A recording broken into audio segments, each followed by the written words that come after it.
ऐसे आप लोग, उम्मीद करूँगा कि आपको कल का इकोनॉमिक सर्वे का वीडियो पसंद आया होगा। आज का जो हमारा वीडियो है या आज का जो हमारा टॉपिक है वो है मध्य प्रदेश का बजट, है ना। मध्य प्रदेश का बजट प्रस्तुत कब किया गया, तो आपको याद रखना है कि 18 फरवरी 2026 को वित्त मंत्री किसके द्वारा, जगदीश देवड़ा जी के द्वारा ये बजट प्रस्तुत किया गया। अब ये क्वेश्चन एक बार पूछा जा चुका है इस प्रकार का, है ना, कि भारत की सकल घरेलू उत्पाद की विकास दर कितनी है, 7.4% है। IMF यानी इंटरनेशनल मॉनेटरी फंड्स ने कितनी अनुमानित की है, तो उसने 7.3 अनुमानित किया, है ना। तो आपको याद रखना है कि मध्य प्रदेश के लिए कितनी हो सकती है, तो मध्य प्रदेश के लिए सकल घरेलू उत्पाद 2011-12 से लेकर 2025-26 के जो प्रचलित भाव है, प्रचलित दर पर कितनी मानी गई है, हम लोगों ने 12.73% की वृद्धि देखी जा रही है ना। हम लोगों को ये याद रखना है। फिर मध्य प्रदेश में प्रति व्यक्ति आय में कितनी वृद्धि हो गई है, तो हम लोगों ने कहा प्रति व्यक्ति आय में 2023-24 की तुलना में 9.23% की वृद्धि हुई है और 1,52,000 रुपये 615 रुपये व्यक्ति कमा रहा है ना। फिर हम लोगों ने देखने का प्रयास किया कि 2026-27 में एक हमने पुस्तिका जारी की है जिसको बोलता है रोलिंग बजट और विभागवार या वित्तीय वर्ष 2026-27 के लिए अनुमान, है ना।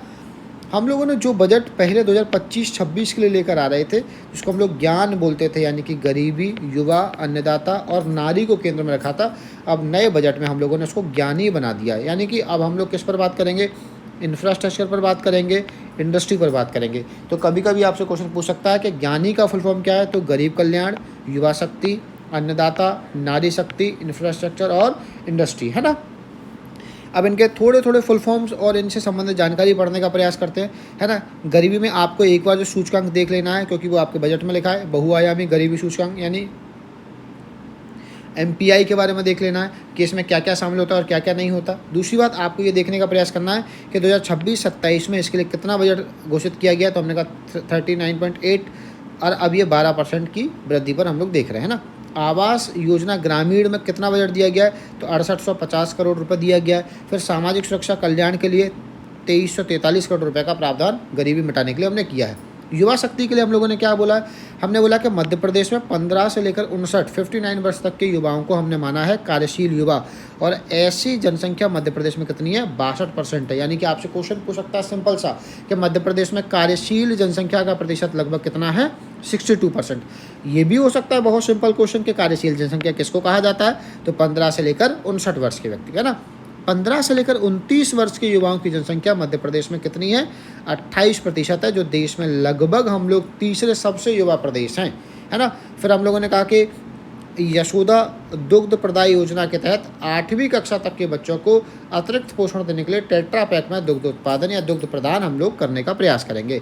पिछले युवा शक्ति में हम लोगों ने देखने का प्रयास किया कि 2 वर्षों में हम लोगों ने अंतर्राष्ट्रीय स्तर पर 19 स्वर्ण पदक प्राप्त किए, 29 रजत और 26 कांस्य पदक प्राप्त किए। राष्ट्रीय स्तर पर हम लोगों ने बहुत अच्छा प्रदर्शन किया, 189 यानी 189 स्वर्ण पदक, 131 यानी 131 रजत पदक यानी सिल्वर मेडल और 118 ब्रॉन्ज मेडल हमने प्राप्त किए हैं, और हमारा नाम देश और प्रदेश में बहुत अच्छा हो रहा है। खेलो इंडिया MP के लिए हम लोगों ने 230 करोड़ रुपये प्रस्तावित किए हैं। फिर अगला जो हमारा है वो है अन्नदाता। अन्नदाता के लिए हम लोगों ने एक बढ़िया सेगमेंट बनाया है, और आपको याद रखना है, ये क्वेश्चन आपसे हर बार पूछने की संभावना बनी रहेगी कि किस वर्ष को कृषक कल्याण वर्ष घोषित किया गया है, तो 2026 को, है ना। फिर मध्य प्रदेश दाल उत्पादन में प्रथम है, जैसा कि हम लोगों ने कल की वीडियो में जाना था। फिर गेहूँ और तिलहन उत्पादन में मध्य प्रदेश का दूसरा स्थान है। एक बार आप वहाँ पर इकोनॉमिक सर्वे में इसका अपडेटेड डाटा भी देख सकते हैं ना। फिर कुल सोयाबीन उत्पादन में मध्य प्रदेश का लगभग 35% हमारे प्रदेश में उत्पादित होता है, लेकिन हमको ध्यान रखना है कि अब हम लोग महाराष्ट्र से पिछड़ गए हैं और हम लोग 2nd नंबर पर सोयाबीन उत्पादन में आ चुके हैं ना। मध्य प्रदेश देश का तीसरा सबसे बड़ा दुग्ध उत्पादन करने वाला प्रदेश बना है ना। अगला फिर हम लोगों ने देखा कि मध्य प्रदेश में संतरा, टमाटर, धनिया, लहसुन में हम लोगों को पहला स्थान प्राप्त है। फिर सब्जी और फूल के उत्पादन में हम लोग देश में दूसरे स्थान पर आते हैं। फिर हम लोगों ने ये देखने का प्रयास किया कि प्रति व्यक्ति प्रतिदिन हम लोग कितना दूध प्रति व्यक्ति को दे पा रहे हैं, तो 707 ग्राम का ये आंकड़ा हमको प्राप्त होता है ना, जबकि हमारा लक्ष्य इससे ज़्यादा का, है ना। फिर हम लोगों ने ये देखने का प्रयास किया, हम लोगों ने प्रत्येक गांव में गांव पेयजल पहुंचाने का प्रयास किया है। सिंचाई सुविधा को 2029 तक लगभग 100 लाख हेक्टेयर किया जाने की संभावना हमारे पास है। मध्य प्रदेश में 40 बड़ी, 60 मध्यम और 273 लघु परियोजनाओं का हम लोगों ने निर्माण किया, जिससे हम लोग सिंचाई के साधनों को बढ़ावा दे रहे हैं ना। नारी शक्ति के लिए हम लोगों ने देखने का प्रयास किया कि कामकाजी महिलाओं के लिए आवासीय सुविधा हेतु उज्जैन, धार, रायसेन, भिंड, सिंगरौली, देवास, नर्मदापुरम और झाबुआ में हम लोगों ने एक संख्या या फिर एक अवधारणा बनाई जिसको बोलते हैं सखी निवास की निर्माण की योजना बना रहे हैं ना। तो आपसे पूछा जा सकता है सखी निर्माण किससे संबंधित है, तो कामकाजी महिलाओं के लिए आवासीय सुविधा है जो उज्जैन वगैरह में स्थापित की जाएगी, है ना। दूसरा याद देने वाली चीज़ क्या है कि मंडीदीप में पहला वर्किंग वुमेन हॉस्टल प्रस्तावित है ना। लाडली बहना योजना के लिए कितना पैसा जा चुका है ये आपको याद रखना है। लाडली लक्ष्मी योजना के लिए कितना पैसा जा चुका है ये भी आपको याद रखना है ना। इंफ्रास्ट्रक्चर के लिए आपको ध्यान रखना है कि एक योजना चल रही है जिसका नाम क्या है, द्वारिका योजना। तो द्वारिका योजना क्या है, शहरों में अधोसंरचना विकास के लिए है। मध्य प्रदेश में सड़कों की कुल लंबाई कितनी हो चुकी है, तो हम लोगों ने कहा कि लगभग 1,85,000 किलोमीटर सड़कें हमारे पास बन चुकी हैं। एमपी में अगर आप देख रहे हैं तो 55 जिला चिकित्सालय हैं, 158 सिविल चिकित्सालय हैं और 348 सामुदायिक स्वास्थ्य केंद्र है ना। प्राथमिक स्वास्थ्य केंद्रों तक आपको नहीं जाना है ना। फिर मध्य प्रदेश की गुणवत्तापूर्ण शिक्षा के लिए पीएम श्री योजना चलाई गई है जिसमें 799 विद्यालय और 274 सांदीपनि विद्यालय संचालित किए गए हैं ना। आपको सांदीपनि विद्यालय के बारे में एक बार पढ़ लेना है ना। फिर आपने ये देखने का प्रयास किया कि मजरा टोला के लिए जो सड़कें बनाई जाती हैं, मजरा टोला सड़क योजना, इसमें 800 करोड़ का बजट आवंटन आप लोगों ने करने का प्रयास किया। इस पूरे पेज में आपको 2 योजनाएं मिली हैं। पहली योजना कामकाजी महिलाओं के लिए आवासीय योजना जिसको सखी निवास योजना कहा जाता है। दूसरा पहला वर्किंग वुमेन हॉस्टल कहाँ प्रस्तावित है, तो आपने कहा मंडीदीप में, है ना। दूसरा आपकी योजना मिली थी आपको द्वारका योजना जो शहरों में अधोसंरचना विकास से है। फिर औद्योगिकरण के लिए क्या करने वाले हैं, तो मध्य प्रदेश में प्लग एंड प्ले पार्क कहाँ खोला जाएगा, इंदौर में। फ्लैटेड इंडस्ट्रीज और कमर्शियल कॉम्प्लेक्स कहाँ खोले जाएंगे, मंडीदीप में। ये दोनों आपको याद रखना, ऐसे क्वेश्चन लगातार आते हैं भैया, है ना। फिर मत कहना कि सर आपने बताया नहीं था। फिर ग्वालियर में टेलीकॉम मैन्युफैक्चरिंग जोन बनाने की स्थापना की जाएगी, यानी ये प्रस्तावित है, अभी बनाया नहीं गया, प्रस्तावित है ना। कि ग्वालियर में क्या बनाया जाएगा, TMZ यानी टेलीकॉम मैन्युफैक्चरिंग जोन बनाया जाएगा। केरिया खेड़ी महेश्वर में क्राफ्ट हैंडलूम विलेज और कुक्षी को क्राफ्ट टूरिज्म विलेज के रूप में विकसित किया जा रहा है। निवेश प्रोत्साहन देने के लिए आपने कितना बजट बनाया, तो 2550 करोड़ का आवंटन आपने किया है। फिर इसमें और विशेष क्या हो सकता है, आपने कहा कि भोपाल में हम लोगों ने क्या किया, वृद्धाश्रम संध्या छाया। तो आपसे पूछा सकता है संध्या छाया का संबंध किससे, वृद्धाश्रम से। सखी निवास का संबंध किससे था, महिलाओं के यानी कामकाजी महिलाओं से, ठीक है। मध्य प्रदेश में 25,514 मेगावाट विद्युत उत्पादन किया जा रहा है। फिर आपने देखने का प्रयास किया कि हम लोग धीरे धीरे क्या कर रहे हैं, एक एक इकाई बढ़ा रहे हैं और हम लोगों के यहाँ अमरकंटक और सतपुड़ा तापविद्युत गृह में स्थापना की जा चुकी है ना। 2030 तक हम लोगों ने नवीकरणीय ऊर्जा में 500 गीगावाट लाने तक का लक्ष्य रखा हुआ है ना। फिर आपको याद रखना है कि मध्य प्रदेश में स्पेस टेक्निटी कब लाई गई थी, 2026 में इसको प्रभावित किया जाना है ना। फिर विकसित भारत जी राम जी कार्यक्रम के तहत कितने दिन का रोजगार दिया जाएगा आपको, रोजगार, तो 124 दिन का रोजगार आपको मिलेगा। फिर आपने कहा कि उज्जैन, सतना, छतरपुर, भोपाल के अतिरिक्त ओरछा, धर्मराजेश्वर, मंदसौर में आपको किसकी स्थापना करनी है, सांस्कृतिक वनों की स्थापना करनी है। तो आपको याद रखना है कि ओरछा, धर्मराजेश्वर और बुरहानपुर ये नए बनाए जाएंगे। पहले कहाँ पर है, उज्जैन, सतना, छतरपुर और भोपाल में, है ना। आदिवर्त जनजातीय लोक कला और राज्य संग्रहालय खजुराहो देश की परंपराओं को स्थापित करने वाला पहले गुरुकुल की स्थापना की गई है, कहाँ पर, खजुराहो में। तो आदिव्रत जनजाति और लोक कला राज्य संग्रहालय कहाँ पर था, खजुराहो में। यहीं पर एक आपने प्रथम गुरुकुल की स्थापना कर दी है ना। मध्य प्रदेश में देश का चौथा खनिज संपन्न प्रदेश माना जाता है मध्य प्रदेश को। हीरे की उपलब्धता में मध्य प्रदेश का एकाधिकार है, ये हमेशा नंबर 1 पर ही रहा। भारत सरकार द्वारा जारी स्टेट माइनिंग रेडीनेस इंडेक्स में मध्य प्रदेश को कौन सा स्थान प्राप्त हुआ है, तो पहला स्थान, है ना।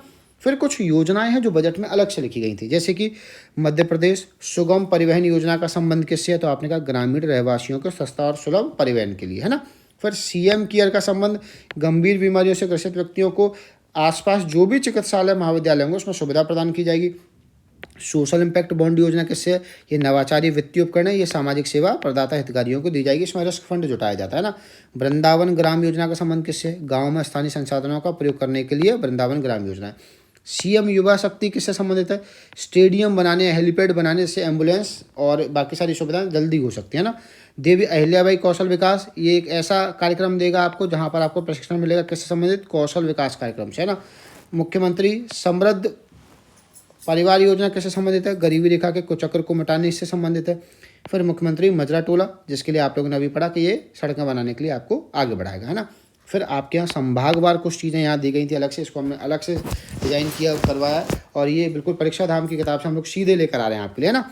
फिर अगले 5 साल में हम लोगों ने कहा कि मध्य प्रदेश के प्रत्येक संभाग में एक इंस्टीट्यूट ऑफ टेक्नोलॉजी खोला जाएगा। सिंहस्थ को ध्यान में रखकर हम लोगों ने लगभग 2000 करोड़ का बजट भी प्रावधान किया गया है। नर्मदा के किनारे जिलों में हमने पैदल पथ का निर्माण किया जिससे लोगों को आसानी से यहाँ पर जाने का मौका मिल सकता है ना। बजट में सर्वाधिक मात्रा में अगर किसी के विकास की उम्मीदें की गई थी तो किसको मिला था ये विकास? उज्जैन संभाग को। चंबल संभाग को क्या मिला है? डोकरका और डोडी जलाशय के लिए राशि मिली है। मुरैना में पहला पंप स्टोरेज सोलर प्लांट खोलने की संभावना है। तो आपसे पूछा जाएगा पहला पंप स्टोरेज सोलर प्लांट कहाँ प्रस्तावित है? तो मुरैना में। उज्जैन में क्या है? सांदीपनि आश्रम को पुनः स्थापित किया जाएगा। डीप टेक रिसर्च और डिस्कवरी कैंपस बनाया जाएगा। सिंहस्थ को ध्यान में रखकर 2000 करोड़ का बजट दिया गया और उज्जैन को हवाई अड्डा प्रदान किया जाएगा। शाजापुर में 450 मेगावाट का सोलर पार्क बनेगा, है ना। कभी कभी ये क्वेश्चन अलग अलग पूछे जाते हैं भैया, इसलिए यहाँ पर ये सब कुछ बिल्कुल प्रवीण सर ने एक ही जगह लिख कर रखे है ना। ग्वालियर संभाग में आप लोगों ने देखा तो शिवपुरी को विकसित करके हवाई अड्डा बनाया जाएगा। दतिया को भी एक हवाई अड्डा दिया जाएगा। राजमाता विजयराजे सिंधिया कृषि विश्वविद्यालय में क्लाइमेट चेंज और कीट प्रबंधन के लिए विशेष बजट दिया जाएगा, है ना। रीवा में चित्रकूट और रामबन गमन पथ के लिए 30 करोड़ का बजट दिया गया है। फिर रीवा जिले में 6वां वाणिज्यिक विमानतल बनेगा। फिर इंदौर के लिए क्या किया? महाकाल लोक की तर्ज पर ही ओमकारेश्वर महालोक का निर्माण किया जाएगा। यहाँ एक मूर्ति स्थापित की जा रही है। इसके अभी आपको याद रखना है ना, धार में डायनासोर उद्यान का नवीकरण किया जाएगा, है ना। आपको ये भी याद रखना है। नर्मदापुरम में क्या किया जाएगा? आयुर्वेदिक महाविद्यालय है, इसको सह चिकित्सालय बनाया जाएगा, है ना। भोपाल में राजगढ़ में अजनार नदी पर पुल बनेगा। कभी कभी सिंपल क्वेश्चन आता है, अजनार नदी कहाँ पर है? तो भोपाल संभाग के अंतर्गत, है ना। सागर संभाग में क्या है? नए सरकारी कॉलेज खोले जाएंगे, आयुष कॉलेज खोला जाएगा और पन्ना में नया आयुर्वेदिक कॉलेज खुलेगा। जबलपुर में क्या है? नेहरू यानी जवाहरलाल नेहरू कृषि विश्वविद्यालय जबलपुर में है। इसमें क्लाइमेट चेंज के लिए कीट के लिए अलग अलग मिलेगा, यानी कि आपको ध्यान रखना है ग्वालियर में भी है एक और एक दूसरा कहाँ पर है? जबलपुर में। तो दोनों में ही क्लाइमेट चेंज और कीट प्रबंधन के लिए अच्छा बजट देने की संभावना इन्होंने बनाई है। फिर घुघुआ जीवाश्म राष्ट्रीय उद्यान पर्यटन को आपको बढ़ावा देने के लिए काम किया है। फिर शहडोल संभाग में क्या है? एक नई हवाई पट्टी बनेगी और शहडोल शहर में सोन नदी के पेयजल की व्यवस्था करने का प्रयास किया जाएगा, है ना। तो यहाँ आपका ये एमपी का बजट था जो हम लोगों ने 5 से 7 मिनट में पढ़ने का प्रयास किया है। अब आप लोग इन दोनों वीडियोस को इकोनॉमिक सर्वे और बजट के वीडियो को एक साथ मिलाकर पढ़ें। इससे आपको लगभग 4 से 5 क्वेश्चन मिल जाएंगे और आपका इकोनॉमी का पोर्शन आसान हो जाएगा, है ना। इसको बोला जाता है स्मार्ट स्टडी, यानी कि कम टॉपिक पढ़कर ज़्यादा से ज़्यादा क्वेश्चन बनाने की संभावना में हम लोग आगे बढ़ेंगे। फिर धीरे धीरे हम लोग अलग अलग टॉपिक लेकर आएंगे। ऐसी ही जानकारी के लिए बने रहिए आप हमारे चैनल के साथ। चैनल को लाइक करें, शेयर करें, सब्सक्राइब करें और इसको अपने दोस्तों को भेजना ना भूलें। धन्यवाद।